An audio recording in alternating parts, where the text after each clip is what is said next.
número 74 de Cristianisme y Justicia. Cuba, experiencias para el diálogo, datos para la solidaridad, a cargo de Enrique López Dóriga.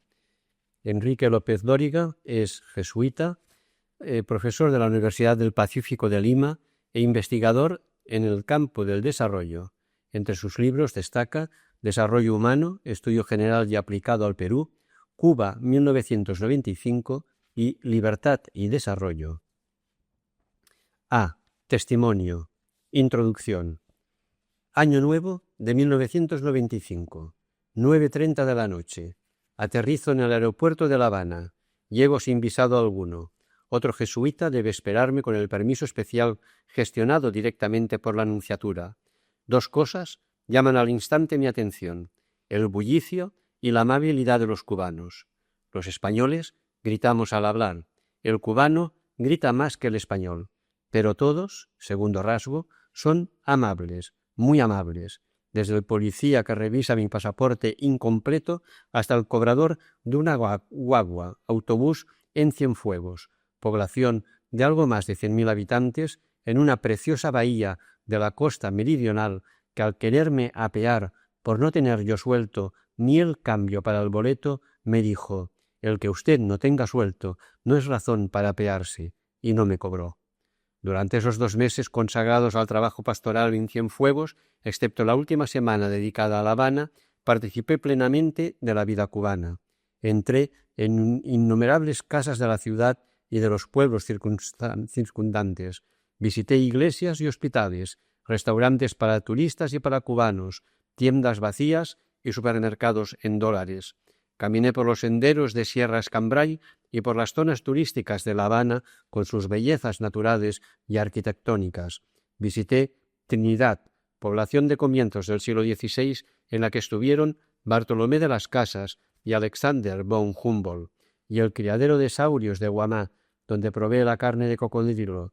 Tuve reuniones con campesinos y con profesionales, con sacerdotes, religiosas y obispos.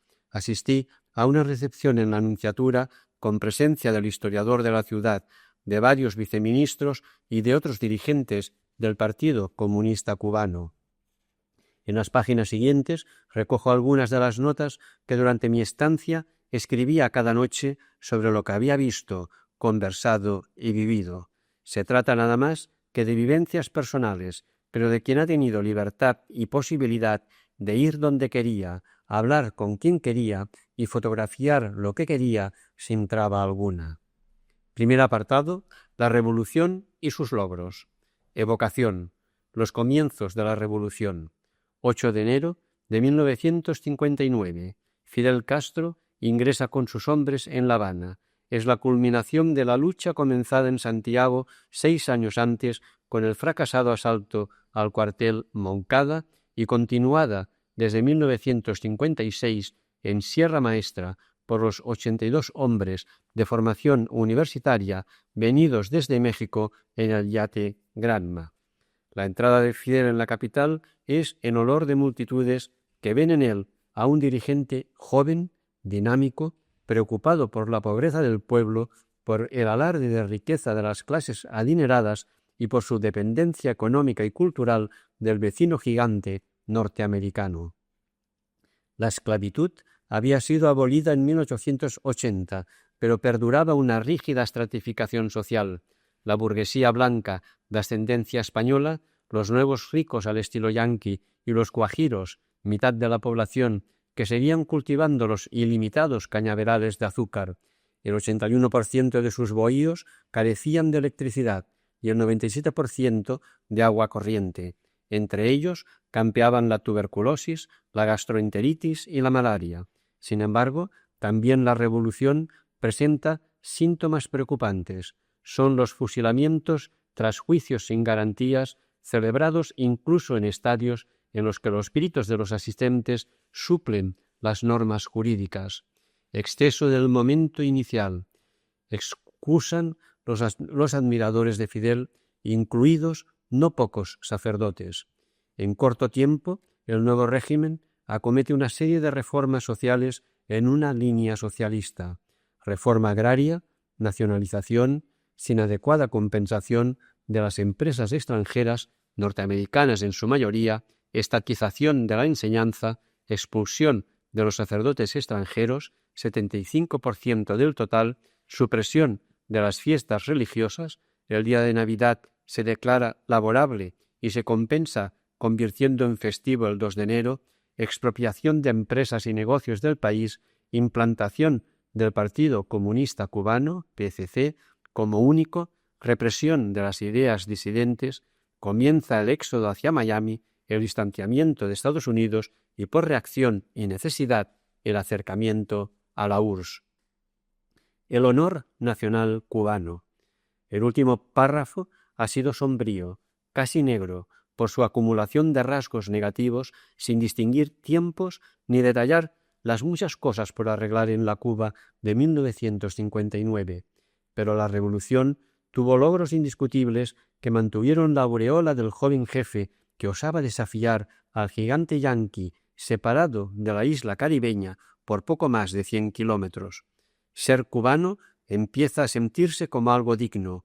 Cuba ya no está arrodillada ante el coloso del norte, aunque se vuelve cada vez más dependiente de la Unión Soviética. En las carreteras aún abundan carteles tales como «Nosotros tenemos libertad», «Patria o muerte», y en Playa Girón, uno de los lugares del desembarco anticastrista de Bahía Cochinos, delante de un hotel para turistas, un gran cartel proclama «Playa Girón, primera derrota del imperialismo en América Latina». La política anticubana del gobierno de Estados Unidos cohesionaba a los habitantes de la isla en torno de Fidel, reconocido ya como único e indiscutible jefe. La educación. Educación y salud son los dos campos en los que la revolución castrista obtuvo mejores resultados. En 1961 comienza en la parte oriental de la isla, la más atrasada, una campaña de alfabetización que reduce el número de analfabetos hasta solo un 4%, 7% según otras fuentes. La educación mejora en todos los niveles, se extiende masivamente. En los 15 primeros años, el número de maestros pasa de 23.000 a 166.000 y el de alumnos de 800.000 a 3.250.000. En 1988, el 96% de los chicos y chicas en edad escolar asisten a la escuela primaria o secundaria. Mejora también el nivel educativo. La cultura del pueblo me llama con frecuencia la atención.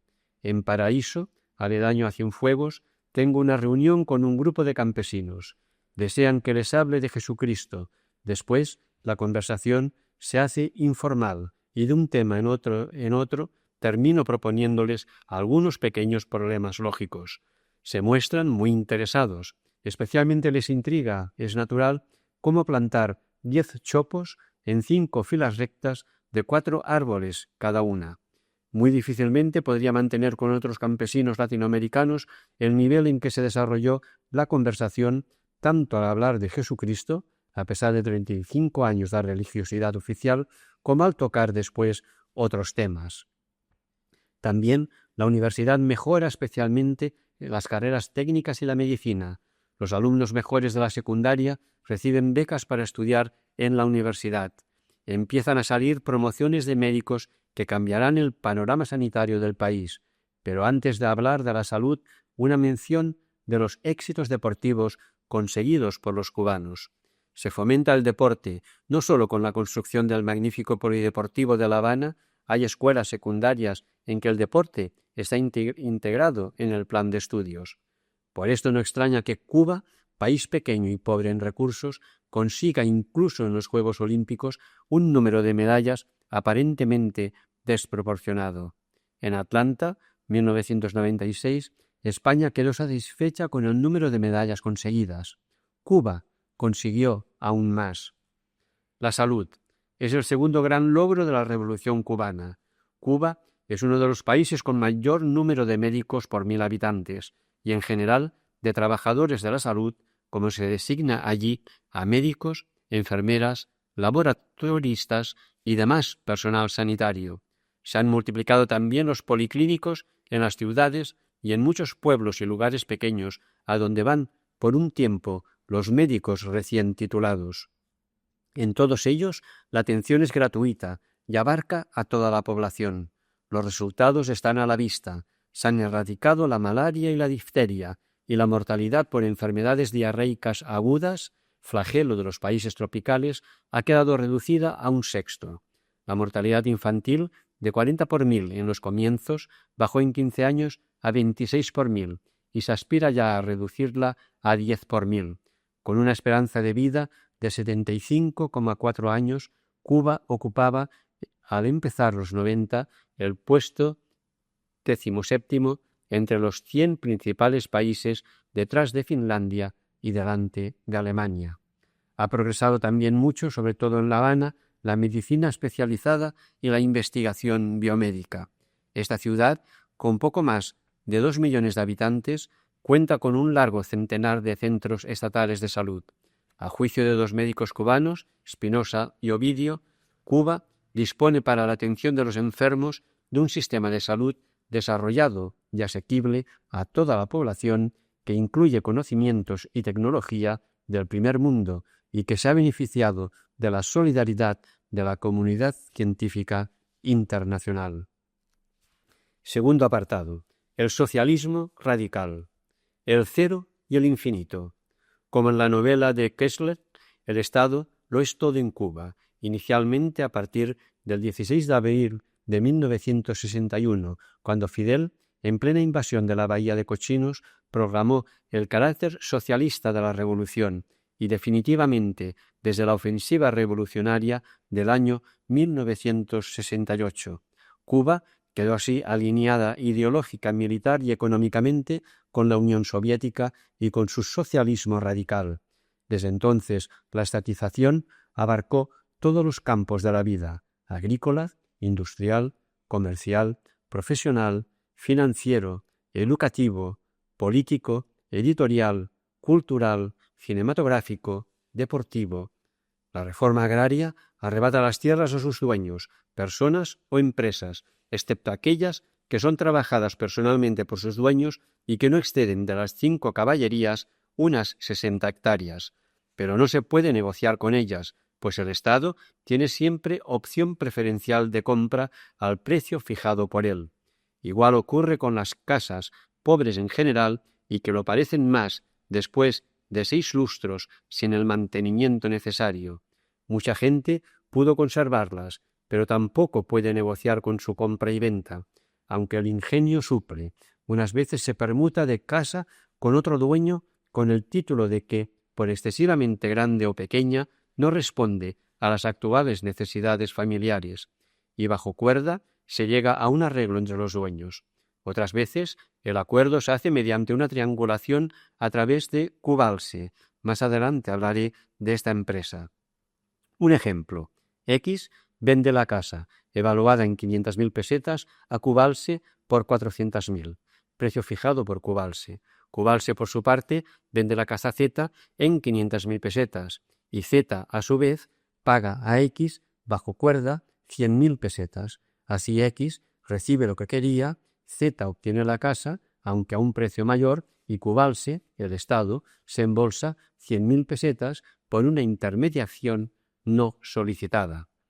También los servicios profesionales pasan a depender del Estado: ingenieros, abogados, con excepción de los médicos, que si tenían consultorio abierto antes de 1959 pueden mantenerlo.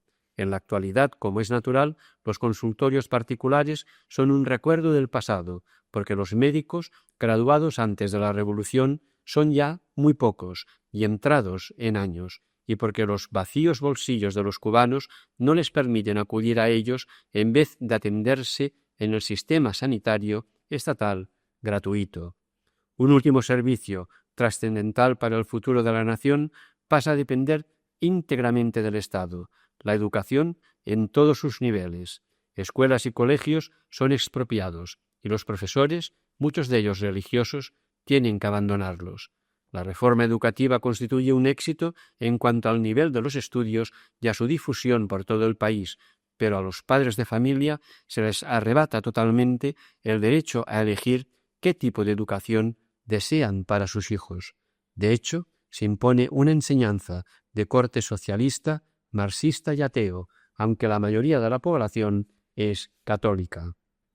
Con los años se perciben las consecuencias.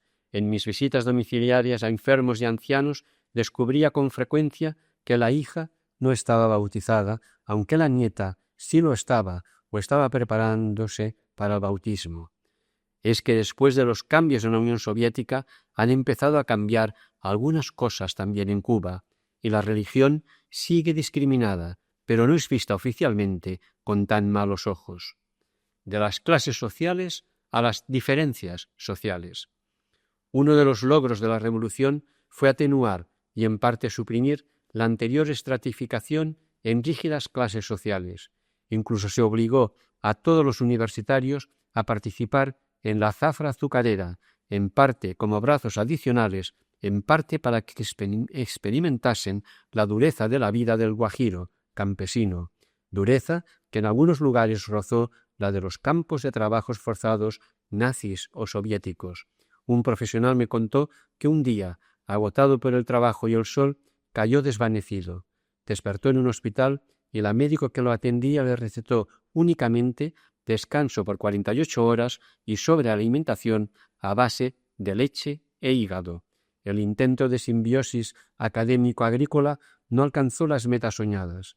Los estudios universitarios se vieron entorpecidos y encarecidos, y en la zafra una ayuda muy dudosa porque aquellos braceros improvisados cortaban mal la caña.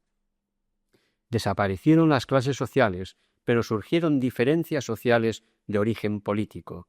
El poder siempre va acompañado de ciertas prerrogativas y privilegios, desde automóviles oficiales hasta viajes al extranjero con todo pagado. La pertenencia a la dirigencia nacional, provincial o local del Partido Comunista Cubano también origina una diferencia social en parte explicable, aunque sé de un profesional, miembro del Partido Comunista, que con frecuencia viajaba al extranjero y ahorraba todo lo posible de las jugosas dietas que percibía a fin de devolver al país las divisas de que éste tanto necesitaba. No es caso único de idealismo, aunque tampoco es lo normal. En todas partes hay corrupción, pero sea por compenetración idealista con la revolución, sea por temor a la severidad de los castigos, no es problema que aflore corrientemente en la conversación. Ni he oído hablar de comisiones, coimas, mordidas o similares frente al policía de tránsito ni frente a otras autoridades. Más bien se comenta que el único hijo legítimo de Fidel llevaba ya, en 1995, 2 años de prisión domiciliaria por intentar defraudar una suma millonaria en la construcción inconclusa de la central nuclear de Cienfuegos.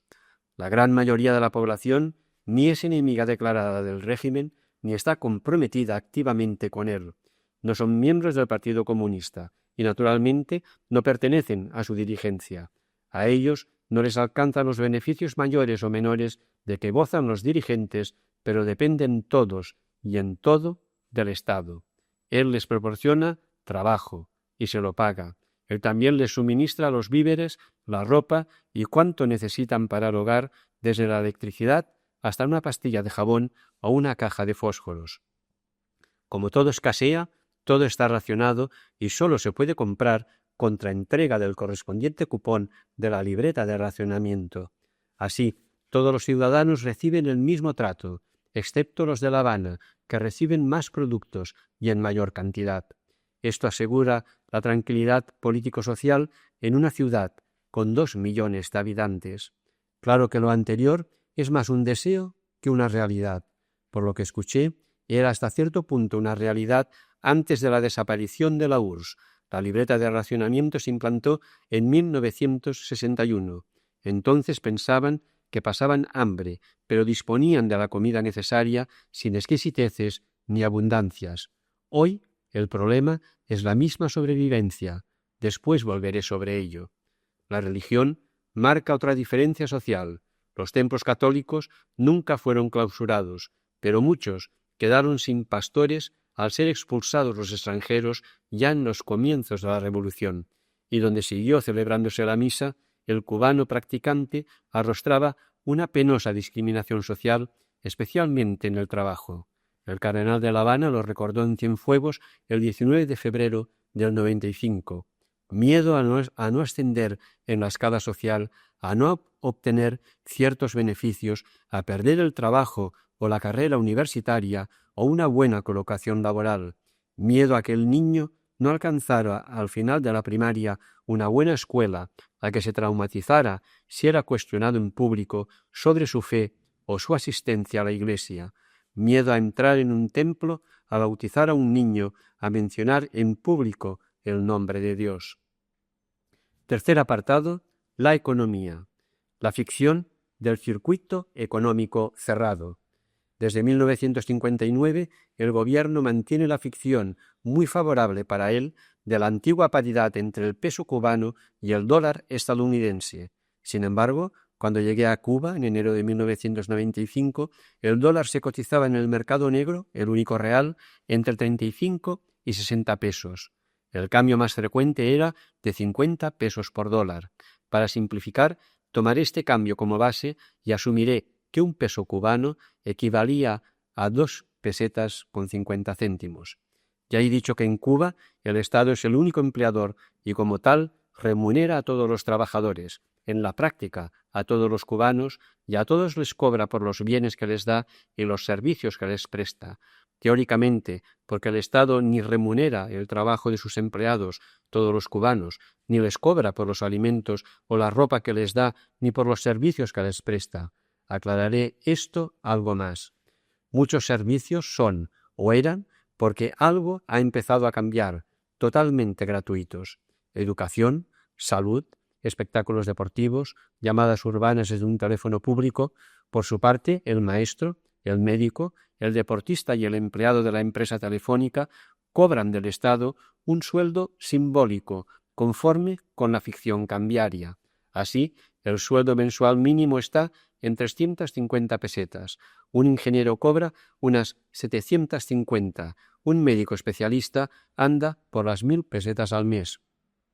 El sueldo más alto que conocí en Cienfuegos, supongo que en La Habana los habrá más altos, era el de un cirujano especialista y profesor de la universidad, 1.375 pesetas. ¿Cómo se puede vivir con un sueldo así? En una economía normal de ninguna manera. Recordemos que el PIB per cápita de los países africanos más pobres ronda por encima de las 12.500 pesetas anuales.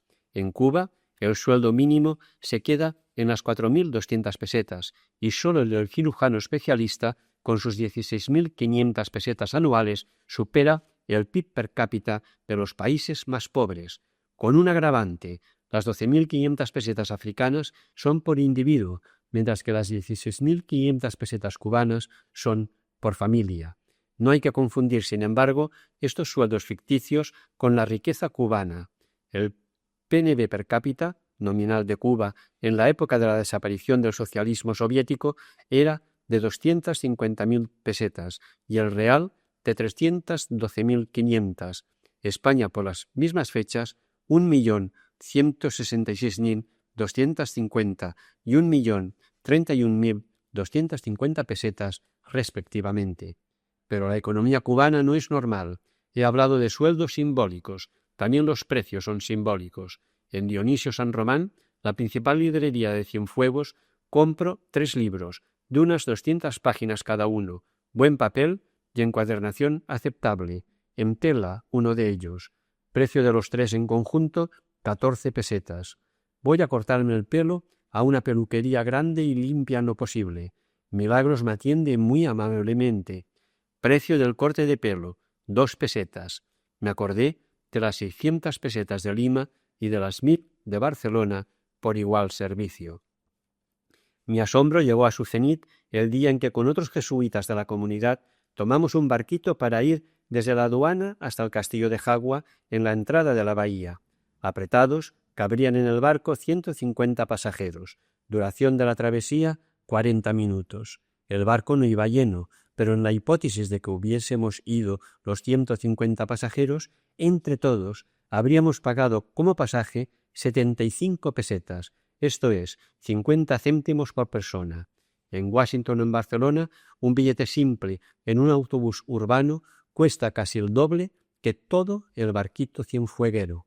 La explicación de semejante anomalía económica hay que buscarla en la ficción cambiaria, en la nivelación igualitaria de todos los ciudadanos y en la ayuda soviética. Cuba, enclave soviético en el hemisferio occidental y exportadora de su revolución a otros países latinoamericanos, Che Guevara, sufre aislamiento y su consecuencia, escasez. Por ello, existe libreta de racionamiento desde 1961. No existe ninguna economía de mercado. El precio de los productos no se rige por la oferta y la demanda, sino que el Estado fija el precio de cada producto.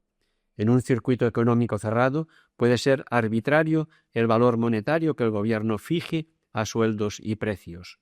Si pone precios altos, tendrá que elevar también los sueldos. Si pone sueldos bajos, habrá de bajar los precios. Valga un ejemplo. Se trata de vender sombreros de paja. Intervienen solo 3 personas: el agricultor que cultiva la paja, el fabricante de los sombreros y el vendedor. El gobierno puede pagar a cada uno 250 pesetas o solamente 2,50 pesetas y fijar consecuentemente el precio de cada sombrero en 1.000 o en 10 pesetas. El remanente a favor del Estado para los servicios sociales que deba prestar será entonces de 250 o de 250 pesetas, pero aunque la disponibilidad monetaria varíe, la disponibilidad real será siempre de 25% del valor intrínseco de todo el proceso. La ficción cubana está en extender este circuito cerrado a toda la economía del país, siendo así que además de los reseñados hay que introducir otras materias primas que no se obtienen en el país, sino que hay que importarlas, petróleo, por ejemplo, para generar la electricidad que mueve la máquina de coser del sombrerero y cuyo valor monetario no depende ya del gobierno. Pertenece a un circuito internacional y el precio del barril de petróleo está fijado en $16, sin que esté en manos del gobierno nacional fijarlo en $0,16. Resultado, los sombreros habrá que venderlos a 1.000 pesetas, de lo contrario se interrumpirá la producción porque faltará dinero para adquirir el petróleo. Incentivos y productividad. Simpatizantes, cubanos o no, del antiimperialismo yanqui de Fidel Castro suelen achacar todas las penurias económicas de Cuba al embargo norteamericano, y supongo que lo harán aún más después de la ley Helms-Burton. Ciertamente que con esa política los Estados Unidos causan un perjuicio serio a Cuba, dificultad para adquirir petróleo en el mercado internacional, para colocar sus exportaciones, para obtener créditos financieros, especialmente de organismos internacionales, para atraer inversiones foráneas e incluso para el envío desde Miami de las ayudas familiares. Pienso, sin embargo, y mucha gente piensa igual, que esa no es la causa principal. La necesidad de incrementar la cantidad de divisas obliga a sacar del circuito interno cubano muchos productos con la consiguiente escasez en la isla. Además, las empresas en las economías de planificación central suelen arrastrar una productividad baja como consecuencia de una burocracia lenta y poco eficiente. Esto sucede especialmente en un socialismo tan radical como el cubano. Como no hay fuentes privadas de trabajo, el Estado tiene que proporcionarlo a todos. Era descorazonador entrar en una tienda abierta puntualmente por la mañana y ver a los vendedores detrás del mostrador sin nada que hacer porque nada tenían que vender. Después volveré sobre este punto. Algo parecido pasa en algunos lugares turísticos. La afluencia de visitantes al castillo de Jagua no justifica en modo alguno los 14 empleados estables allí presentes. En Cienfuegos hay 3 hoteles para turistas: el Motel Rancho Luna, canadiense, con una playa dorada sobre un Caribe azul esmeralda; el Hotel Pasacaballo, frente al castillo de Jagua, con una maravillosa vista desde la bocana de la bahía; y el Hotel Jagua, el mejor, de 3 estrellas o 4, en Punta Gorda, una pequeña península de la ciudad, mirando hacia la entrada lejana de la bahía. En el Rancho Luna no me llamó la atención el número de huéspedes y empleados que vi. En el Pasacaballo sobraban empleados para un hotel poco ocupado. En el Jagua hubo día, el 27 de enero, en que no había ni un solo huésped en el hotel.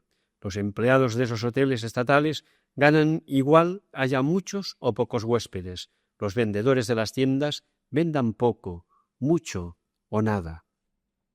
Durante mi estancia en Cuba nunca comí una naranja. Sin embargo, yendo hacia Hawái Grande, vi a la orilla de la carretera unos extensos naranjales con los árboles cargados de fruto y además muchas naranjas por el suelo. ¿Por qué ese abandono de las naranjas caídas en un país hambriento y sin fruta en las comidas? Porque los recolectores no quieren trabajar horas extraordinarias por las que no recibirán ningún sobresalario, y los pobladores del lugar no pueden recogerlas porque se les acusaría de hurto al Estado. Ni siquiera el campesino dueño de sus tierras tiene o tenía aliciente alguno para trabajar más y producir más. El Estado se quedaba siempre con toda la producción y al precio bajo fijado por él. A veces, la baja eficiencia tiene una raíz totalmente política. Un ingeniero viaja a Japón para familiarizarse con el manejo de una central termoeléctrica. Cuando regresa, es incapaz de ponerla en funcionamiento. Se había enviado a ese ingeniero no por sus conocimientos, sino por su adhesión política al régimen. Hay que suplir mediante otros técnicos menos afines a la ideología del gobierno, pero más capaces. Claro que todo ello supone retrasos y encarecimientos.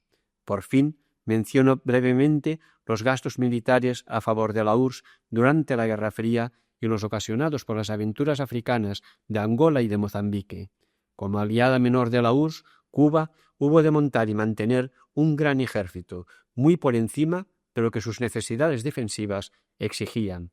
Pero las relaciones con los Estados Unidos eran malas, y a la URSS, en plena Guerra Fría, no le dolían prendas a la hora de subvencionar económicamente el régimen cubano con tal de poseer una base militar separada de su poderoso enemigo por el bien llamado Estrecho de Florida. La situación militar hizo crisis en 1962, cuando Kennedy descubrió que los soviéticos estaban instalando cohetes directamente apuntados a las principales ciudades norteamericanas. No pocos piensan que la autopista ancha, recta y sin árboles, que une La Habana con Santiago, en realidad se queda algo antes, está pensada también como una pista de aterrizaje casi indestructible para los bombarderos soviéticos en caso de pasar de la Guerra Fría a la Guerra Real. Cuarto apartado. El período especial. Racionamiento de sobrevivencia. Mientras la Unión Soviética apuntaló económica y financieramente el régimen cubano, el circuito cerrado parecía que funcionaba. No era realmente un circuito cerrado, y los precios artificiales eran económicamente inviables, pero la URSS pagaba un sobreprecio por el azúcar cubano, el cual cubría el déficit generado por la compra a la misma URSS del petróleo y de otros productos a un precio rebajado. Pero el esquema se vino abajo al cesar el apoyo soviético. El Estado mantuvo en 10 pesetas el precio de los sombreros y siguió pagando 2,5 a cada productor. Pero el petróleo hubo de comprarlo a $16 el barril, y la única posibilidad de cerrar la brecha fue sacar de la circulación nacional un número determinado de sombreros, entiéndase, bienes diversos, naranjas, azúcar, café, y venderlos en el exterior a 1.000 pesetas cada uno, y al cubano se le impone una libreta de racionamiento que le limita todavía más el número de sombreros a 10 pesetas que puede comprar al cabo del año. Si de la parábola pasamos a la vida real, al quedarse Cuba sin el Rodrigón soviético, comienza el llamado período especial. El racionamiento ya no es una forma de repartir igualitariamente los bienes escasos pero suficientes y se convierte en la tragedia de que el gobierno paga unos sueldos simbólicos a cambio de proporcionar, mediante la libreta de racionamiento y a unos precios también simbólicos, cuanto el cubano necesita para vivir. Ficción trágica, porque la cantidad de bienes que el gobierno tiene que sacar del circuito nacional para cubrir las importaciones es tan grande que la escasez se convierte en una carencia que amenaza a la misma sobrevivencia.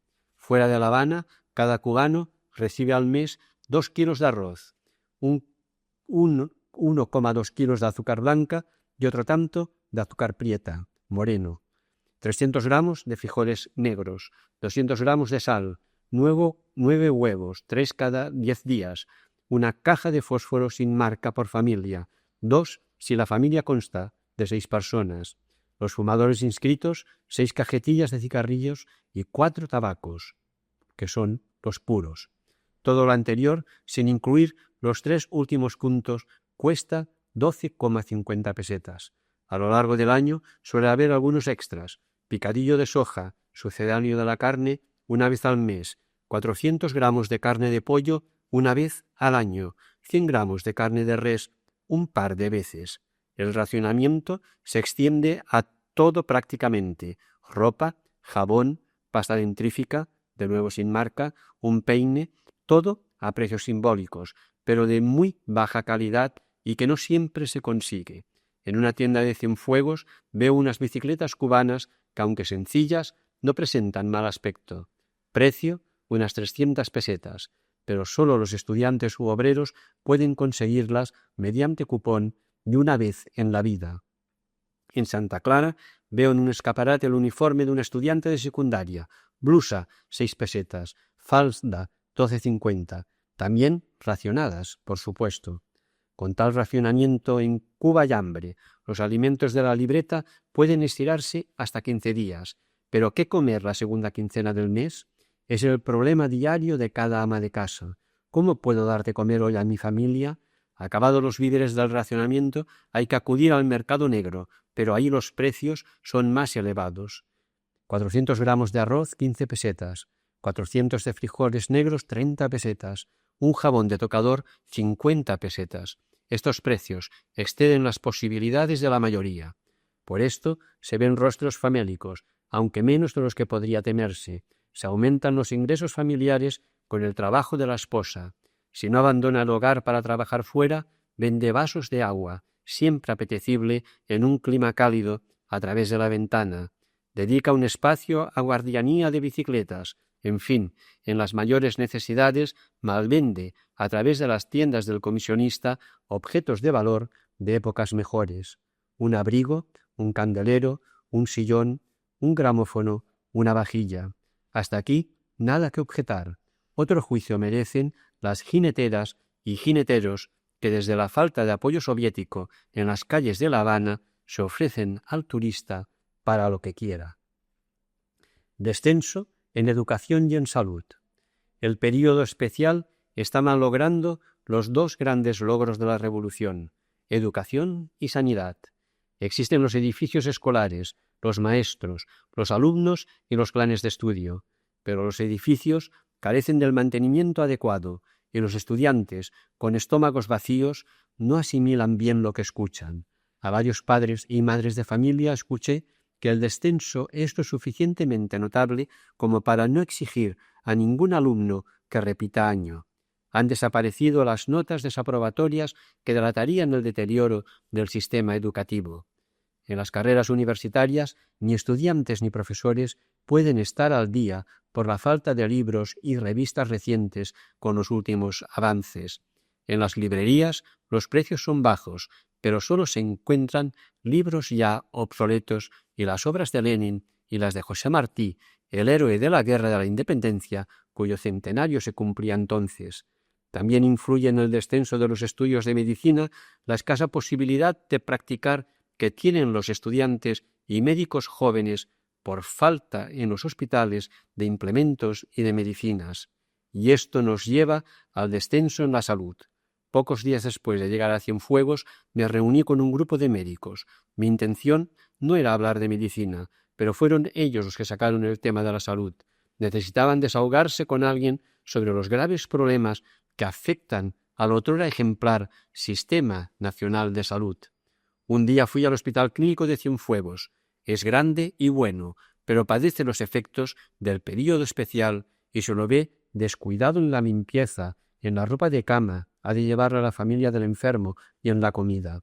Los médicos tienen quejas más graves: asepsia deficiente, faltan batas esterilizadas para operar, no hay talco para ponerse los guantes quirúrgicos, que además deben ser reutilizados. La anestesia es tan escasa que se reserva para las intervenciones de emergencia. Las demás o se difieren indefinidamente o si el paciente lo aguanta, se practican sin anestesia. Vi a quien sin anestesia alguna le habían dado 8 o 10 puntos de sutura en un corte de la mano. Las farmacias tienen en los anaqueles tarros de cerámica como adorno, pero carecen de medicinas. Primer problema para los enfermos del corazón, conseguir digoxina. Por esto no es raro que al turista le pidan por la calle, aun con riesgo de sufrir una sanción, pues toda mendicidad callejera está prohibida, medicinas que él casualmente tenga, el caso de la digoxina, o que como extranjero pueda adquirir con sus dólares. En cada obispado, tarea muy importante de Cáritas diocesana es conseguir medicamentos fuera de Cuba y repartirlos a manos llenas en la isla. Y el gobierno ve ahora bien y facilita su acción. La pasta dentrífica, el jabón de tocador o de lavar, los detergentes son artículos de lujo, pues el racionamiento rara vez los proporciona en cantidad suficiente. La higiene sufre, se pacta con la suciedad y aparecen viejas enfermedades de la piel y del cuero cabelludo como la sarna. Y también nuevas, especialmente la epidemia de neuropatía. El primer brote apareció en 1991 en Pinar del Río, occidente de la isla, y al año siguiente se había extendido por todo el país. Temporalmente coincide, escriben los doctores Espinosa y Ovidio, con la agudización súbita de todas las dificultades económicas que venía confrontando el país a partir de los cambios en Europa del Este, la desintegración de la URSS y el recrudecimiento del bloqueo norteamericano. Este periodo también coincide con el momento en que el cuadro nacional de salud exhibía sus mejores indicadores de todos los tiempos. La causa necesaria de esta epidemia en Cuba es el súbito trauma nutricional con poco tiempo de adaptación que se concreta en una dieta insuficiente, inadecuada, incompleta, monótona y desbalanceada, consumo de carbohidratos relativamente alto y escasez de proteínas y grasas. En el conjunto de la población cubana, entre 1989 y 1992, el consumo de proteínas bajó de 76 a 57 gramos y el de calorías de 2.835 a 2.330 kilocalorías, nivel recomendado en el clima cubano 70 gramos y 2.400 kilocalorías. En Cienfuegos la caída fue más pronunciada, pues como he dicho, La Habana levanta algo el promedio nacional con su racionamiento más abundante. Los jesuitas de Cienfuegos comíamos habitualmente una sopa bastante clara, arroz blanco con frijoles negros, en cantidades limitadas, más un poco de lechuga y un tomate verde, y a veces un complemento del racionamiento, medio huevo duro o un par de croquetas de soja, o de los pueblos circunvecinos donde íbamos a celebrar misa, yogur o una toronja. A pesar de este régimen alimenticio reforzado, entre comillas, y de algunas veces muy pocas, que compré alimentos con dólares, en 2 meses perdí 5,5 kilos. Quinto apartado. Estampas de la vida cotidiana. Transporte. ¿Cómo llega el cubano a su trabajo? A pie, si la distancia no es muy grande, aunque entre nosotros justificaría muchas veces ir en metro si lo hubiera. Además, el calor, la lluvia, la oscuridad, el cansancio o la debilidad por la poca comida quitan a la caminata el sabor de paseo. Muy pocos en máquina propia, es decir, coche, algunos en motos pequeñas, viejas y ruidosas, bastantes en bicicleta, sin llegar al número de Ámsterdam o Pekín. Son muchas las bicicletas que circulan por las calles cubanas. Otro grupo utiliza las guaguas, autobuses del servicio público. Son pocas y viejas. En las paradas se ven colas más o menos largas. La más larga, quizá 200 metros, se forma delante del precioso edificio de la Embajada Española en la magnífica plaza donde está el antiguo Palacio Presidencial, hoy Museo de la Revolución. Los ciclistas, pie a tierra, esperan que llegue una guagua especialmente acomodada en la que entran con sus bicicletas para cruzar así, está prohibido hacerlo montado en ellas, por el túnel bajo la entrada de la Bahía Habanera y salir junto al Castillo del Morro. En la carretera, numerosos grupos esperan la guagua o toman botella, es decir, tiran de dedo. La gran mayoría de los conductores recoge a los sufridos hombres y mujeres que esperan a la vera de la carretera. La solidaridad es grande y los recogidos lo agradecen sinceramente. Un día un ciclista desconocido se detuvo al verme. Daba yo un paseo para agradecerme el que lo hubiera hecho con él hacía un par de días cuando conducía yo por carretera un coche prestado. El problema es más grave cuando se trata de viajes. Hay que reservar asiento en los autobuses por lo menos con 15 días y después vigilar desde horas antes para que otro no ocupe ese asiento. Del tren, exceptuando uno de La Habana a Santiago, mejor es olvidarse. Lástima, porque la primera línea española de ferrocarriles fue la de La Habana a Bejucal en 1837, 11 años antes que el ferrocarril Barcelona-Mataró, primero de la península. Comercio. Si en Cuba todo está racionado, ¿no es posible ir de compras? ¿Qué ofrecen las tiendas al margen del racionamiento y en pesos cubanos? ¿Existen todavía los almacenes El Encanto, en los que Ramón Areces, el fundador del Corte Inglés, trabajó y aprendió cuando emigró a Cuba al comienzo de los 30? Existen, pero lastimosamente vacíos. Echemos una ojeada al comercio. De los libros y de las farmacias ya he hablado. Una tienda especializada ofrece ropa para niños y bebés, pero para conseguir una canastilla, la futura madre tiene que inscribirse a mitad de su embarazo y sólo mediante la entrega del correspondiente cupón podrá comprarle después una chompita o unos zapatitos. Las peleterías, zapaterías, deberían cambiar su nombre, pues en sus escaparates no hay calzado de piel, es decir, de cuero, sino alpargatas de tela y esparto. Otras cosas, algunas chucherías en cerámica o en cartón, unas viseras malamente pintarrajeadas, aún a 25 pesetas. En cambio me gustó la visita a la alfarería de Guamá y su cerámica sencilla, sobria y elegante, tazas, floreros, platos. Otras tiendas han optado por no vender sino alquilar. En el escaparate se ven, por ejemplo, martillos, cintas métricas y otros utensilios, cada uno con su cartelito. 2,50 pesetas al día, 7,50 pesetas al día, o lo que sea. Por supuesto, ciertas cosas no se pueden adquirir con pesos cubanos. Un rollo fotográfico, un disco compacto, un pantalón, excepto tal vez y a otros precios en las tiendas del comisionista, donde se encuentran discos de 33 revoluciones y ropa, a veces en muy buenas condiciones.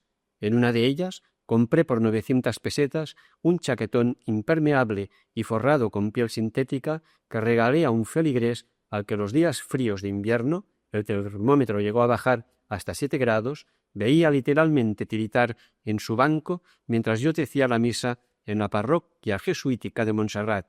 Barato para lo que me hubiera costado en España, pero inasequible para la mayoría de los cubanos. Restaurantes. Dejo para después hablar de los restaurantes que cobran en dólares. Ahora me concentraré en los que cobran en pesos y son para los cubanos. No los frecuentan los turistas, solo los cubanos, y después de solicitar reserva anticipadamente a una oficina central. Hay que dar el nombre e identificarse con documentos en el momento de entrar al restaurante. Como yo no podía solicitar la reserva, me invitó un amigo cubano, aunque yo pagase la comida. Tuve experiencias malas. En la Laguna del Cura lo único que tenían era arroz blanco, no lo pedimos, y sopa de res, que nos ofrecieron como sabrosa y consistente. Parecía agua sucia y muy salada. La tuvimos que dejar.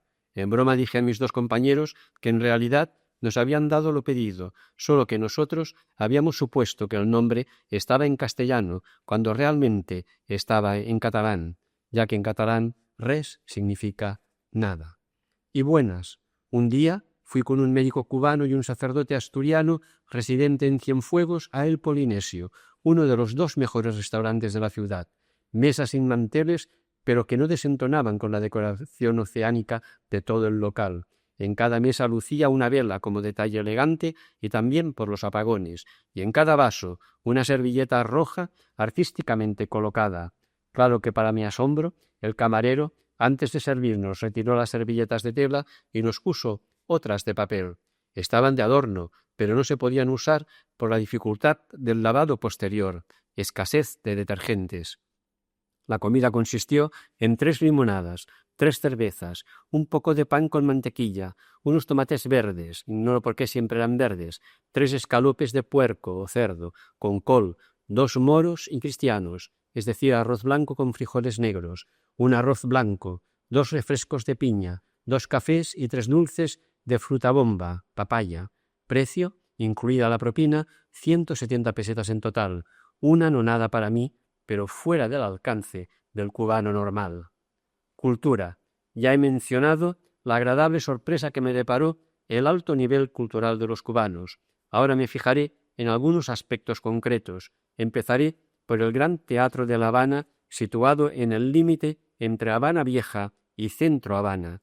Antes de saber lo que era, el edificio atrajo ya mi atención. En realidad, el GTLH abarca el teatro y el antiguo centro gallego. En la Belle Époque habanera cantaron en él Caruso y otros grandes divos de la ópera. Ahora es sede del Conjunto Nacional de Ópera y del Ballet Nacional de Cuba, Alicia Alonso. Además del teatro principal, del estilo del incendiado Liceo Barcelonés, con capacidad para 2.000 espectadores, hay otras 6 salas. La principal, la Sala García Lorca. Recorro ambos edificios, llenos de vida. Ensayo de una zarzuela en el teatro principal, clases de ballet y de canto en varios sitios, conjuntos de música moderna, etc. Cuando viajo, suelo visitar los zoológicos de las ciudades que visito. Por el contrario, rara vez voy a un jardín botánico, aunque amo la naturaleza y caminar por los bosques. Pero me hablaron tanto del de Cienfuegos, situado en Pepito Tey, a unos 25 kilómetros, que acudí a visitarlo. No me defraudó. Fundado por el norteamericano Atkins en 1919, pasó a depender de la Universidad de Harvard y desde 1961 de diversas entidades cubanas. Contaba inicialmente con 4 hectáreas, hoy con 90. Muy cuidado. Resulta maravilloso pasear entre 2.000 especies de plantas, árboles gigantescos, monte natural, 280 especies de palmas y 23 de bambúes. El cine cubano es frecuentemente político. Un día asistí a la proyección del Hombre de Manisicú sobre la destrucción de la guerrilla anticastrista en la Sierra de Escambray. Por cierto, me llamó la atención que la película era en inglés, aunque con los diálogos de los personajes en español. Pero junto al cine político hay también películas artísticas valiosas. En esos días acababa de triunfar internacionalmente Fresa y Chocolate. En Santa Clara, 200.000 habitantes, entré por primera vez en una biblioteca pública, la Biblioteca Provincial. Su colección bibliográfica abarca 56.000 títulos y 177.000 volúmenes. En Cienfuegos, la Biblioteca Provincial está situada en el Prado, la principal avenida de la ciudad, y la veía yo desde la ventana de mi cuarto. Por entonces me hospedaba en el obispado a menos de 100 metros. Eleana, muy amable, me la enseña. Utilizan la Dewey Decimal Classification. Posee unos 32.000 títulos y 164.000 volúmenes. El ateísmo o la religiosidad oficial se refleja en que, del 200, religión tiene muy pocos libros, y muchos de ellos son propiamente de ciencias ocultas. Tiene una sección de música, pero de poco valor, por anticuada. Solo discos de 33 revoluciones. En cambio me interesó la sección infantil, en la que a niños muy pequeños, pero que ya saben leer, una maestra introduce y acostumbra a la lectura. Puede llamar la atención el exceso de volúmenes sobre títulos. Razón, los cubanos no pueden comprar libros. Universitarios y escolares suplen esa deficiencia acudiendo a las bibliotecas públicas. La Biblioteca Nacional José Martí, en La Habana, ocupa un edificio de 16 pisos. Solo pude ver, no disponía de tiempo, la planta baja, ficheros, enciclopedias y algunas salas de lectura. No supieron decirme el número de volúmenes, pero el depósito de libros abarca del piso 5 al 16 y el fichero, para uso de los lectores, tiene 686 gavetas llenas de fichas. Como autor, me halagó encontrar en el fichero 2 obras mías, Metodología del pensamiento y El universo de Newton y de Einstein. Hasta aquí todo es positivo. En cambio, prensa y televisión son muy pobres. En Cuba solo existe el diario Granma. En realidad sale de martes a sábado, 2 días con 8 páginas y 3 con 4, 2 hojas tamaño intermedio entre ABC y El País. Información internacional muy escasa, nacional poca, del gobierno y del Partido Comunista Cubano abundante. Precio 50 céntimos de peseta. Se adquiere por suscripción en la calle solo a revendedores, pero por escasez de papel, en el período especial no se admiten nuevas suscripciones. Tantos años así les ha hecho olvidar los buenos periódicos anteriores a la Revolución. En una ciudad pequeña como Cienfuegos se publicaban 2 del tipo de La Vanguardia, El Comercio y La Correspondencia. Una tarde curioseé gustoso los números correspondientes a los inicios de la Segunda Guerra Mundial. Cayó un día en manos de un cubano culto, pero no universitario, un número ordinario del ABC. No podía creer que aquello fuese un simple diario. De los 2 canales de televisión se puede decir lo que de Granma, muy pobres en información, emiten de media tarde a medianoche. La radio se salva en parte por sus programas de buena música. Sexto apartado. La dolarización de la economía familiar. El turismo, primera brecha del sistema. Para sobrevivir sin el apuntalamiento de la Unión Soviética había que buscar más divisas. Ni la agricultura ni la industria permitían aumentar las exportaciones. La solución estaba en el turismo. Se llama a capitales extranjeros para constituir empresas mixtas que doten al país de la infraestructura necesaria, hoteles. Acuden sobre todo canadienses y españoles. El 20 de febrero del 95 se inaugura en La Habana el Hotel Meliá Coiba, el más lujoso de la isla, pero 10 días antes el hotel había recibido ya los 600 primeros huéspedes. Eran los mismos trabajadores que lo habían construido. ¿Mera propaganda? No, pues un incentivo laboral en las empresas es conceder a los obreros destacados una estancia de 8 o 10 días en uno de los hoteles que cobran en dólares, pero a ellos en pesos y a los precios simbólicos conocidos. La duplicidad no solo es en hoteles, también hay restaurantes en dólares para turistas y en pesos para cubanos. En el castillo de Jagua, una comida para 4 personas a base de jugo de piña, cerdo o pargo, es decir, pescado, con ensalada y ensaladilla, cóctel de frutas y café, 4.500 pesetas, o más exactamente 36 dólares USA, pues el pago era obligatoriamente en dólares. La vida de los turistas contrasta con la de los nacionales. Ya he mencionado la duplicidad de centros sanitarios, hoteles y restaurantes.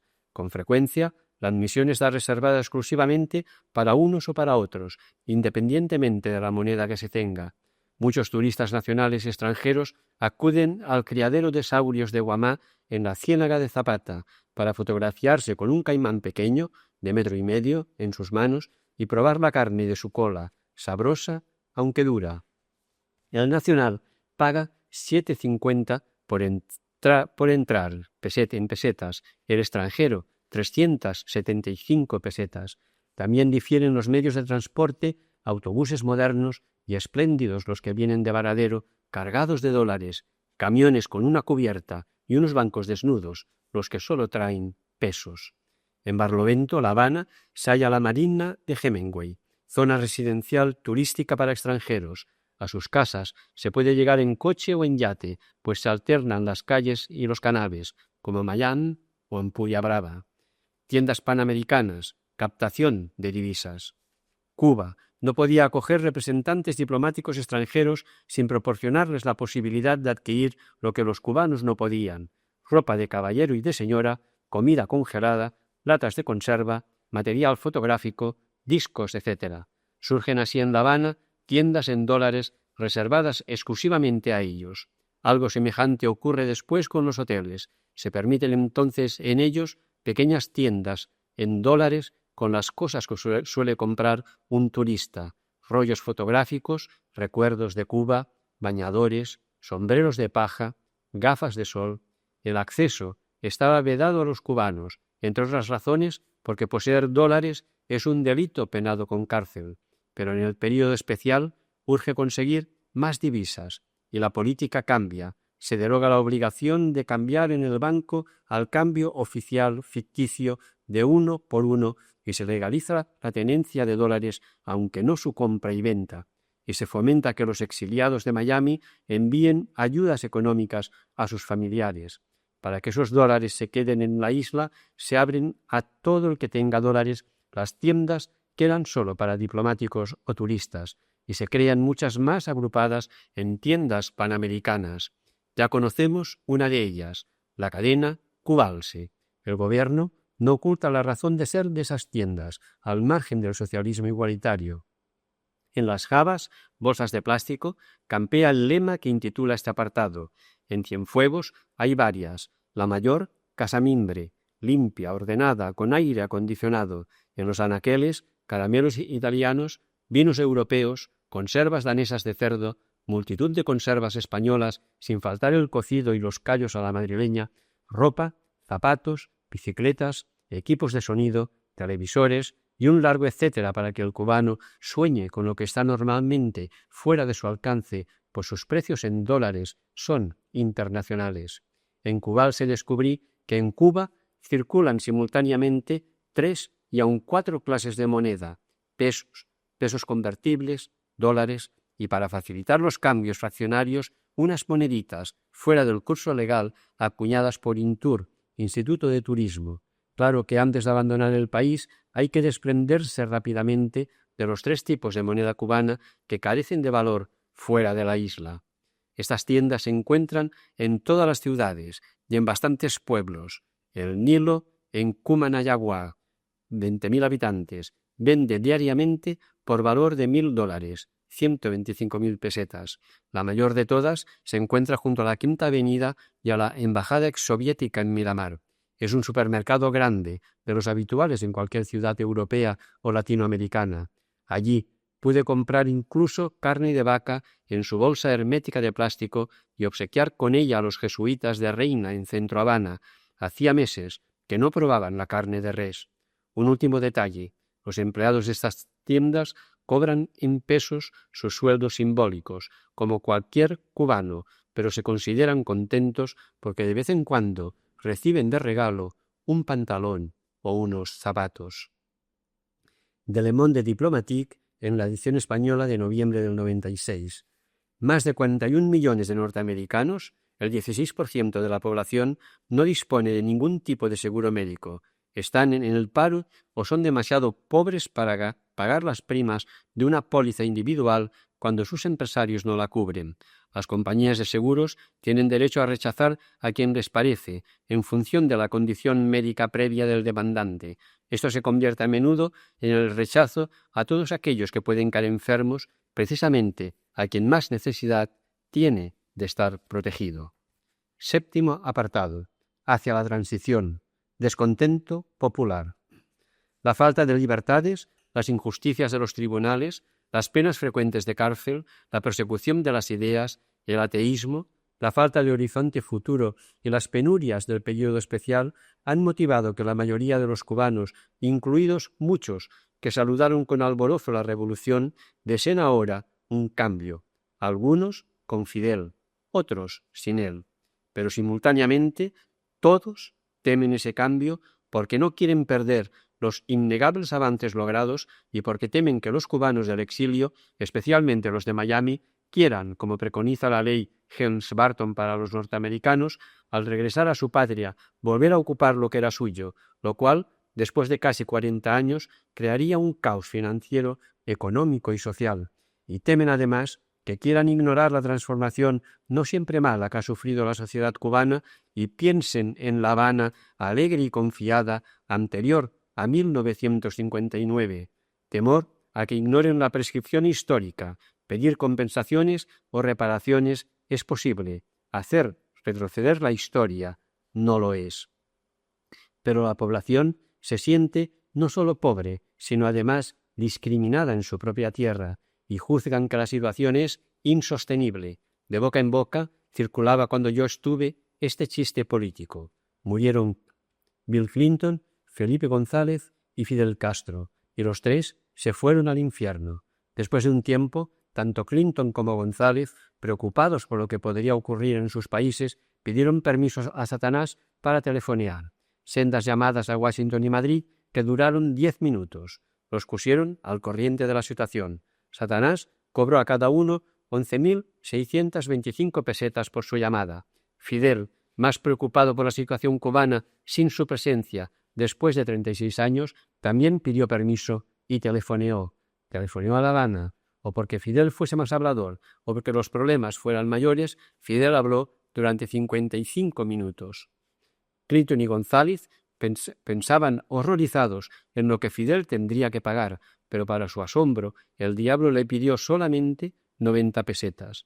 Indignados, reclamaron por esa diferencia en el cobro, pero Satanás les contestó: tengan en cuenta que sus llamadas fueron de larga distancia, mientras que la de Fidel fue local. Cambios en la economía. En septiembre de 1994 hubo un cambio sintomático en el régimen de producción de los campesinos dueños de tierras. Ya no tienen que vender toda su producción al Estado. Este les fija una cuota: 3.000 kilos de patata, 1.500 kilos de maíz o lo que sea según el terreno, que tienen que vender al Estado a los precios simbólicos ya conocidos, pero lo que exceda la cuota es de libre disposición del dueño. Puede guardarlo, regalarlo, venderlo por su cuenta o en mercados especiales al precio que fija el agricultor. En Cartagena pregunté a varios campesinos si era posible obtener una cosecha superior a la cuota y la respuesta afirmativa fue unánime. Hubo quien me dijo que trabajando duro se podía obtener hasta 4 veces más. Las tiendas del comisionista y algunas de artesanías constituyen otra brecha en el socialismo monolítico. Entre Punta Gorda y el centro de Cienfuegos trotan unos caballos flacos, unos jamelgos, arrastrando unos carricoches que suplen las deficiencias del servicio de autobuses. El viaje cuesta 10 veces más que en los autobuses, pero muchos los utilizan, pues bien, se trata de un negocio privado en pequeña escala. Y no olvidemos los hoteles con capital extranjero en los grandes centros de turismo como Varadero y La Habana, o en pequeños como Cienfuegos y Trinidad.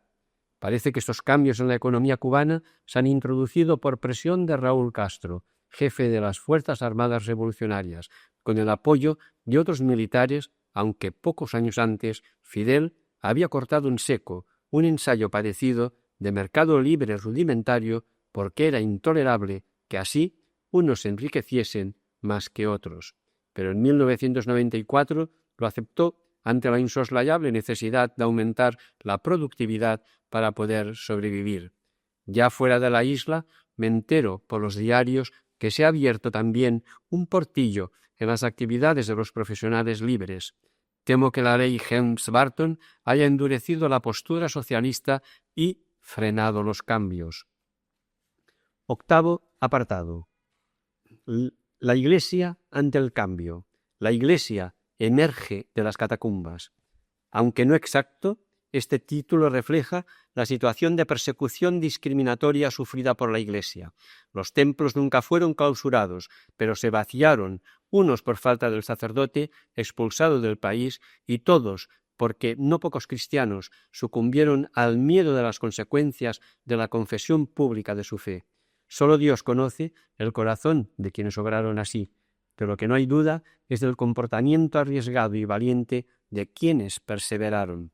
Actualmente algo ha empezado a cambiar en Cuba. En lo político, el mando sigue concentrado en manos de un solo hombre, Fidel. Por más que en muchos lugares grandes carteles proclamen el poder popular, ese sí que es poder. Pero ni Fidel ni los que lo rodean desconocen los gravísimos problemas por los que atraviesa la población y el gobierno ha comenzado a limar asperezas con la Iglesia. No es un giro de 180 grados, son detalles, pero significativos. Acudir a misa o bautizar a los hijos ya no constituye un demérito notable a los ojos de los dirigentes. Las iglesias se llenan los domingos sin olvidar que por la falta de sacerdotes el número total de misas en cada lugar es bajo, por más que en domingo cada sacerdote celebre habitualmente entre 3 y 5 misas. Siempre me llamaron la atención la fuerte voz con que el pueblo contestaba en la misa, el coro bien afinado y a veces polifónico que se encontraba en cualquier pueblo y la precisión de los monaguillos.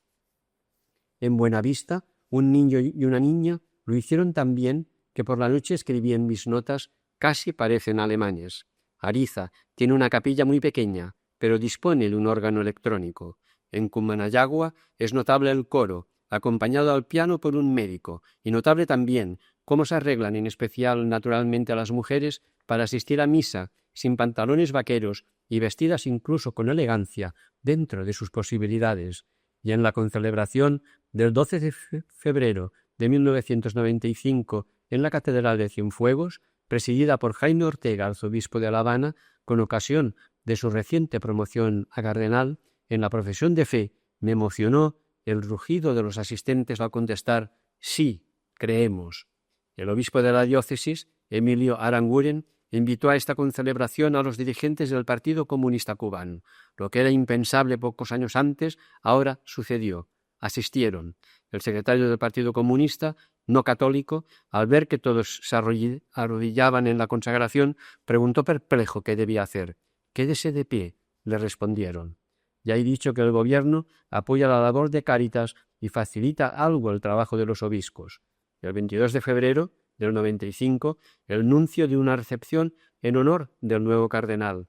Allí vi a varios viceministros y a otros dirigentes del Partido Comunista. Se rumoreó que asistiría el mismo Fidel, pero no fue así. Y era tema de conversación cuando visitaría la isla Juan Pablo II, incógnita ya despejada tras el encuentro de Fidel con el Papa en el Vaticano a finales de 1996. Con una copa de champán en la mano, el historiador de la ciudad contó que Fidel en persona había ordenado la restauración de la torre de la iglesia jesuítica de la calle de Reina, que se desmoronaba lentamente por falta de mantenimiento. También en Rodas, el Partido Comunista se mostró dispuesto a colaborar en la reparación de la techumbre y en la pintura del templo. Queda aún un largo camino por recorrer. En especial se mantiene el carácter ateo de la enseñanza, con exclusión de cualquier sacerdote o religiosa en el profesorado. Pero la Iglesia, dijo el cardenal Ortega en Cienfuegos, ha entrado en una nueva situación. Puede catequizar a los niños, puede llamar a las puertas para anunciar a Cristo Salvador, puede ayudar al que sufre en el cuerpo o en el espíritu, puede reunir a los cristianos para dar a conocer la palabra de Dios aun allí donde no hay templo. Una iglesia que puede celebrar públicamente a Jesucristo, que puede tener un cardenal, que puede recibir, ¿por qué no?, la visita del Papa Juan Pablo II. Mi misma presencia en la isla confirmaba que algo cambiaba en Cuba. Segunda Semana Social Católica, 1994. La Iglesia cubana no se desentiende de la realidad circundante. Fabra, en su análisis de la economía cubana, enumera los factores, dos externos y un interno, que han contribuido más a su caída.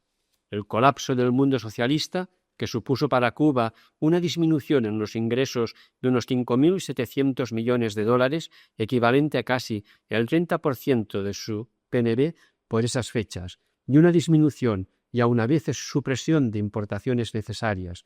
La importación de petróleo bajó de 14 a 4 millones de toneladas. El embargo económico-financiero de los Estados Unidos, agravado en 1996, añadió con la ley Helms-Burton contra terceros países que negocien con Cuba.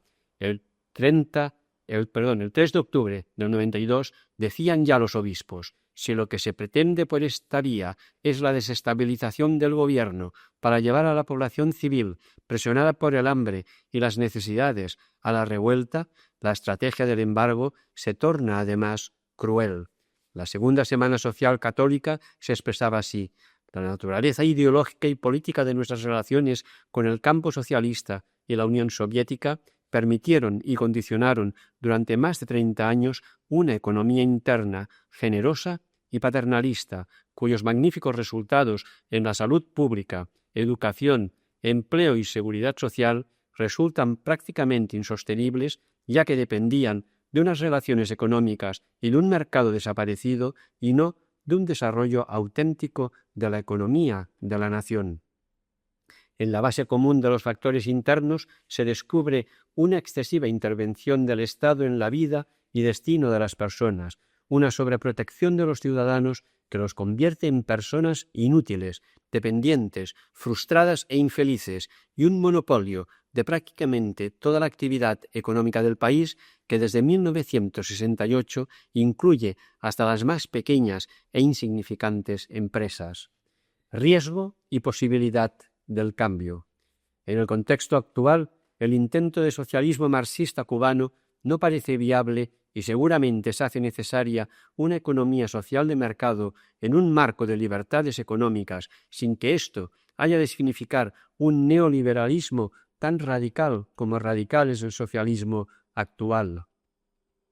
Valdés y Estrella, en su ponencia Reconstruir la sociedad civil, un proyecto para Cuba, señalan 3 peligros: la frustración de los que creían en el marxismo, la introducción de elementos de la economía de mercado puede inducir al pueblo a pensar que el sistema capitalista neoliberal es la solución tras el fracaso del socialismo, y la dramática situación de subdesarrollo económico y su consecuente y mucho más lacerante subdesarrollo moral.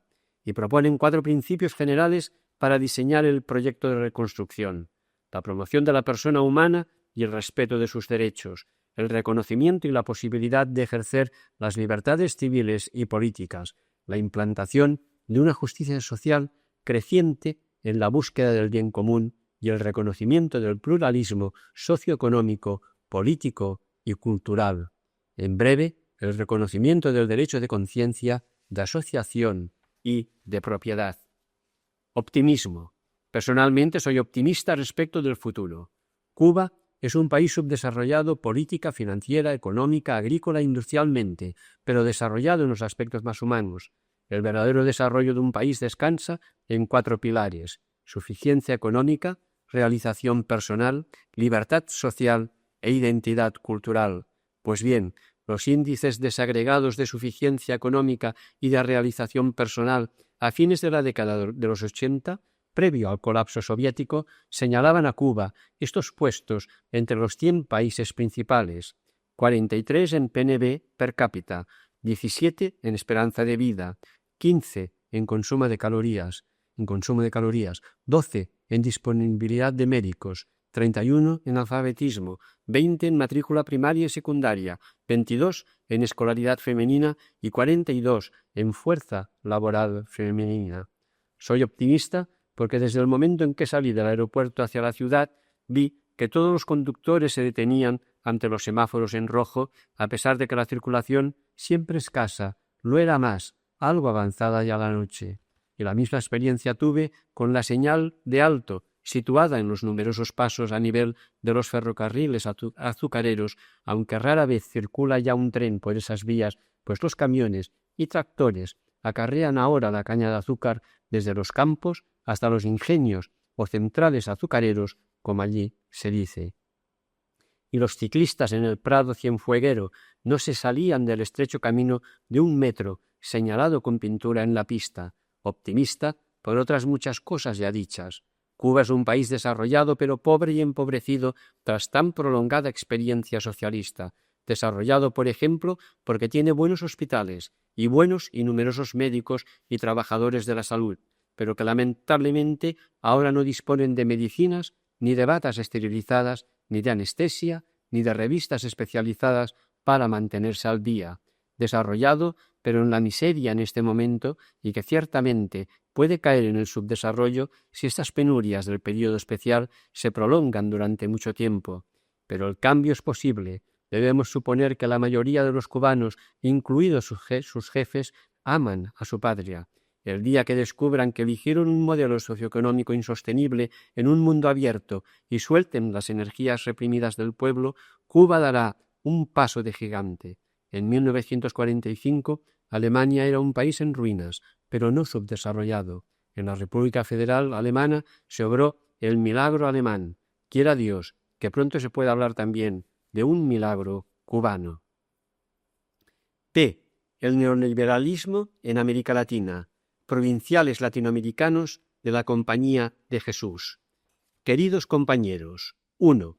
Nosotros, superiores provinciales de la Compañía de Jesús en América Latina y el Caribe, siguiendo el llamado de la Congregación General 34 a profundizar nuestra misión Fe-Justicia, queremos compartir con todos los que participan de la misión apostólica de la Compañía de Jesús en el continente y con todas aquellas personas preocupadas y comprometidas con la suerte de nuestro pueblo, especialmente los más pobres, algunas reflexiones sobre el llamado neoliberalismo en nuestros países.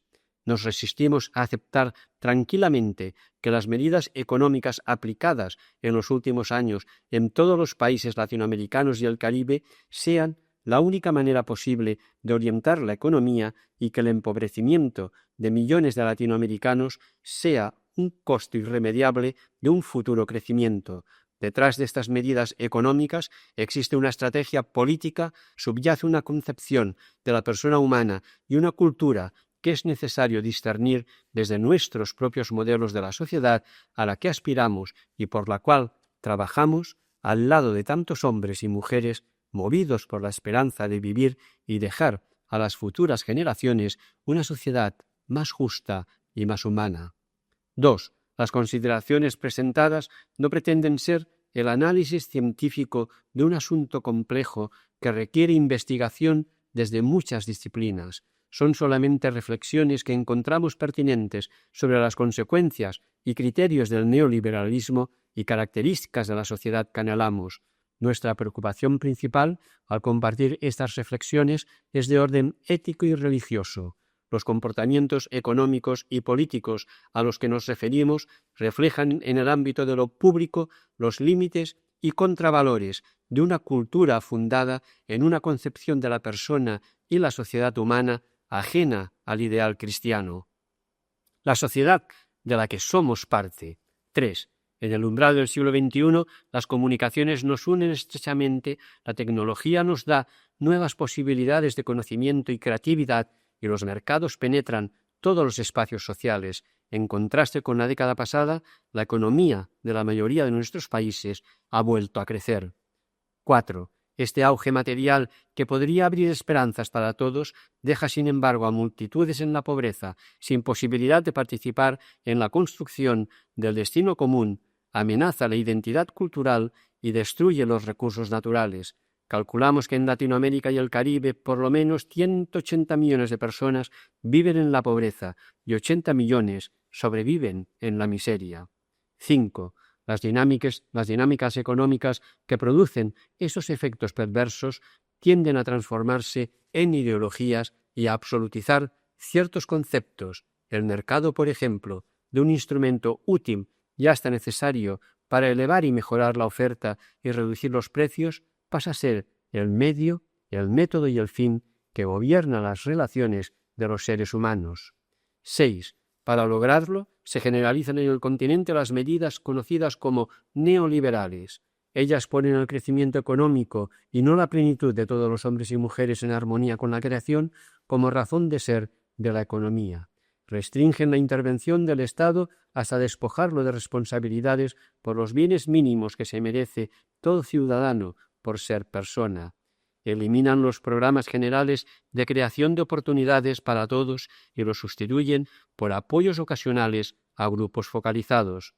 Privatizan empresas con el criterio de que en todos los casos el Estado es mal administrador. Abren sin restricciones las fronteras a mercancías, capitales y flujos financieros y dejan sin suficiente protección a los productores más pequeños y débiles. Hacen silencio sobre el problema de la deuda externa, cuyo pago obliga a recortar drásticamente la inversión social.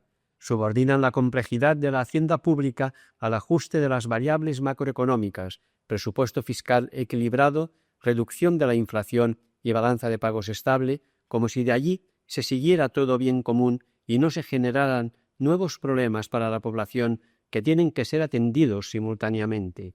Insisten en que estos ajustes producirán un crecimiento que, cuando sea voluminoso, elevará los niveles de ingreso y resolverá por rebalse la situación de los desfavorecidos. Para incentivar la inversión privada, eliminan los obstáculos que podrían imponer las legislaciones que protegen a los obreros. Liberan a grupos poderosos de impuestos y de las obligaciones con el medio ambiente y los protegen para acelerar el proceso de industrialización y así provocan una concentración todavía mayor de la riqueza y el poder económico. Ponen la actividad política al servicio de esta política económica, con lo que caen en la paradoja de quitar todas las trabas al libre ejercicio del mercado y al mismo tiempo controles políticos y sociales, por ejemplo, a la libre contratación de mano de obra, para garantizar la hegemonía del mercado libre. 7. Debemos reconocer que estas medidas de ajuste han tenido también aportes positivos. Cabe señalar la contribución de los mecanismos de mercado para elevar la oferta de bienes de mejor calidad y precios. la reducción de la inflación en todo el continente, el quitar a los gobiernos tareas que no les competen para darles oportunidad de dedicarse, si quieren, al bien común, la conciencia generalizada de austeridad fiscal que utiliza mejor los recursos públicos y el avance de las relaciones comerciales entre nuestras naciones. 8.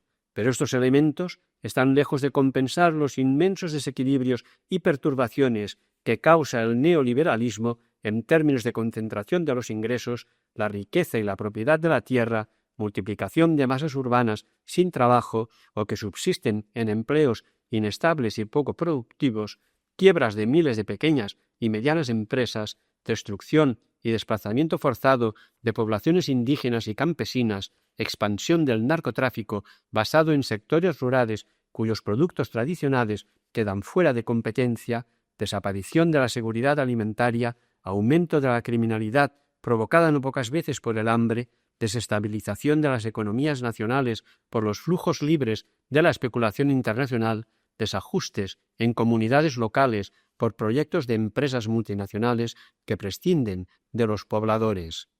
9. En consecuencia, al lado de un crecimiento económico moderado, aumenta en casi todos nuestros países el malestar social que se expresa en protestas ciudadanas y huelgas.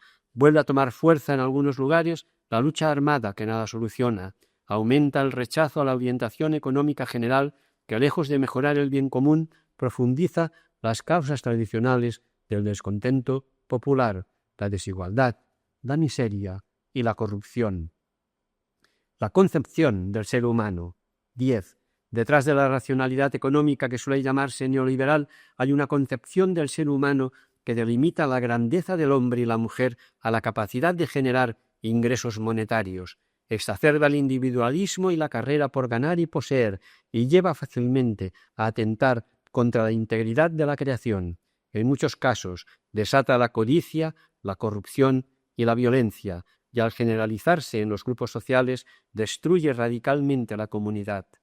11. Se impone así un orden de valores donde prima la libertad individual para acceder al consumo de satisfacciones y placeres, que legitima, entre otras cosas, la droga y el erotismo sin restricciones, una libertad que rechaza cualquier interferencia del Estado en la iniciativa privada, se opone a planes sociales, desconoce la virtud de la solidaridad y solo acepta las leyes del mercado. 12. Por el proceso de globalización de la economía, esta manera de comprender al hombre y la mujer penetra en nuestros países con contenidos simbólicos de gran capacidad de seducción. Gracias al dominio sobre los medios de comunicación de masas, rompen las raíces de identidad de culturas locales que no tienen poder para comunicar su mensaje. 13. Comúnmente, los dirigentes de nuestras sociedades, articulados a estos movimientos de globalización y embebidos en la aceptación indiscriminada de las razones del mercado, viven como extranjeros en sus propios países, sin dialogar con el pueblo, lo consideran obstáculo y peligro para sus intereses y no como hermano, compañero o socio. 14. De manera más general, esta concepción considera normal que nazcan y mueran en la miseria millones de hombres y mujeres del continente incapaces de generar ingresos para comprar una calidad de vida más humana. Por eso los gobiernos y las sociedades no experimentan el escándalo frente al hambre y la incertidumbre de multitudes desesperanzadas y perplejas ante los excesos de los que usan sin pensar en los demás los recursos de la sociedad y de la naturaleza. La sociedad que queremos. 15. Gracias a Dios, hay iniciativas de transformación que insinúan el surgimiento de un mundo nuevo desde diversos grupos culturales, etnias, generaciones, género y sectores sociales. 16. Animados por estos esfuerzos, queremos ayudar a construir una realidad más cercana al reino de justicia, solidaridad y fraternidad del Evangelio, donde la vida con dignidad sea posible para todos los hombres y mujeres. 17. Una sociedad donde toda persona pueda acceder a los bienes y servicios que se merece por haber sido llamada a compartir este camino común hacia Dios. No reclamamos la sociedad de bienestar de las satisfacciones materiales ilimitadas, sino una sociedad justa, donde nadie quede excluido del trabajo y del acceso a bienes fundamentales para la realización personal, como la educación, la nutrición, la salud, el hogar y la seguridad. 18. Queremos una sociedad donde todos y todas podamos vivir en familia y mirar al futuro con ilusión, compartir la naturaleza y legar sus maravillas a las generaciones que nos sucederán. 19. Una sociedad atenta a las tradiciones culturales que dieron identidad a los pueblos indígenas, a los pobladores que llegaron de otra parte, a los afroamericanos y mestizos. 20. Una sociedad sensible a los débiles, a los marginados, a quienes han sufrido los impactos de procesos socioeconómicos que no ponen al ser humano en el primer lugar. Una sociedad democrática, construida participativamente, donde la actividad política sea la opción de los que quieren entregarse al servicio de los intereses generales que importan a todos. 21. Somos conscientes de que alcanzar este tipo de sociedad tiene un precio elevado por los cambios de actitudes, hábitos y valoraciones que exige. Nos reta a hacer nuestros aquellos elementos positivos de la modernidad como el trabajo, la organización, la eficiencia, sin los cuales no podemos construir esa sociedad que soñamos. Queremos finalmente contribuir a la construcción de una comunidad latinoamericana entre nuestros pueblos. Tareas. 22. Tenemos delante una tarea enorme para realizar en distintos campos. Emprender, al lado de muchos otros, a partir de nuestras universidades y centros de estudio, investigación y promoción, un esfuerzo intelectual de gran envergadura en ciencias sociales, teología y filosofía para conocer el neoliberalismo, explicar su racionalidad profunda y sus efectos sobre el ser humano y la naturaleza, sospesar en el discernimiento las líneas de acción que se sigan del análisis y tomar las opciones pertinentes. 23. Este conocimiento y esas decisiones deben llevarnos a acompañar el camino de las víctimas desde comunidades de solidaridad para proteger los derechos de los excluidos y emprender con ellos, en el diálogo con los sectores que controlan las decisiones, la construcción de la más inclusiva o incluyente de las sociedades posibles. Fortalecer las tradiciones culturales y espirituales de nuestros pueblos para que se sitúen desde su propia identidad en el espacio de las relaciones globalizadas sin menoscabo de su riqueza simbólica y su espíritu comunitario. Incorporar en el trabajo educativo que hacemos con muchos otros el orden de valores necesario para formar personas capaces de preservar la primacía del ser humano en el mundo que compartimos y dar a los alumnos la preparación requerida para entender y trabajar en la transformación de esta realidad. Resistid particularmente a la sociedad de consumo y su ideología de la felicidad basada en la compra sin límite de satisfacciones materiales. Comunicar por todos los medios los resultados del análisis sobre el neoliberalismo, los valores que deben ser preservados y promovidos y las alternativas posibles. Promover soluciones viables en los espacios donde se toman las decisiones globales y macroeconómicas. 24. Trabajaremos por fortalecer el valor de la gratuidad en un mundo donde todo se exige por un precio, por estimular el sentido de la vida sobria y la belleza simple, por favorecer el silencio interior y la búsqueda espiritual y por vigorizar la libertad responsable que incorpora decididamente la práctica de la solidaridad desde la espiritualidad de San Ignacio de Loyola, comprometida en la transformación del corazón humano. 25. Para hacer creíble nuestro empeño y para mostrar nuestra solidaridad con los excluidos del continente y evidenciar nuestra distancia del consumismo, procuraremos no solamente la austeridad personal, sino también que nuestras obras e instituciones eviten todo tipo de ostentación y empleen medios coherentes con nuestra pobreza. En su política de inversiones y de consumo no deberán apoyar a empresas que notoriamente infrinjan los derechos humanos y vulneren la ecología. Queremos así reafirmar la opción radical de fe que nos llevó a responder el llamado de Dios en el seguimiento de Jesús en pobreza para ser más eficaces y libres en la búsqueda de la justicia. 26.